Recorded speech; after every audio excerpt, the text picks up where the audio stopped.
আসসালামু আলাইকুম। অসংখ্য ধন্যবাদ আঙ্কেল আপনাকে কথা বলার সুযোগ করে দেওয়ার জন্য। তো আঙ্কেল, সর্বপ্রথমে জানতে চাচ্ছি আপনি কেমন আছেন? আলহামদুলিল্লাহ অনেক ভালো আছেন।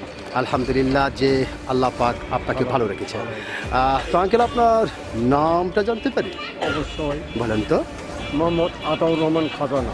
মোহাম্মদ আতাউর রহমান খাজা। খাজা। সুন্দর একটি নাম আপনার, অত্যন্ত সুন্দর একটি নাম আপনার। এবং আপনার নাম শুনে এবং মোটামুটি আপনাকে সামনাসামনি দেখে যেটা বোঝা যাচ্ছে, আপনি দুর্দান্ত একজন সাহসী মানুষ, এটা কিন্তু আপনাকে দেখে বোঝা যাচ্ছে। তো আঙ্কেল, আপনি কি ভোটার হয়েছেন? জি।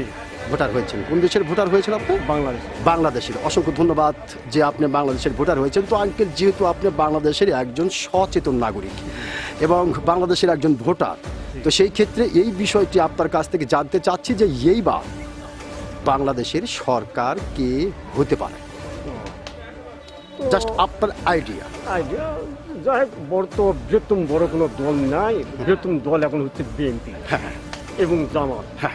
এদের মধ্যে তবে আশঙ্কা করা যাচ্ছে যে বিএনপি ক্ষমতাতে আসতে পারে। ক্ষমতাতে আসতে পারে। অসংখ্য ধন্যবাদ আপনাকে। মোটামুটি গুরুত্বপূর্ণ একটি কথা বলেছেন আপনি। আপনি বলেছেন যে এই মুহূর্তে তো বড় দলে একটা বিএনপি বৃহত্তম দল হিসাবে আছে, আর জামাত থাকলেও হয়তো অতটা এখনো সম্ভব হচ্ছে না। হ্যাঁ হ্যাঁ। তো সেই ক্ষেত্রে আপনি যেটা আইডিয়া বা ধারণা যে এবার বিএনপি সরকার গঠন করতে পারে। অসংখ্য ধন্যবাদ আঙ্কেল। আপনি যে সত্যিকারের একজন সাহসী মানুষ, আপনি কিন্তু আপনার সাহসিকতার পরিচয় দিয়েছেন। আমি কিন্তু যার কারণে আপনার নাম শোনার পরে কিন্তু বলেছিলাম যে আপনি একজন সাহসী মানুষ। ধন্যবাদ আপনাকে।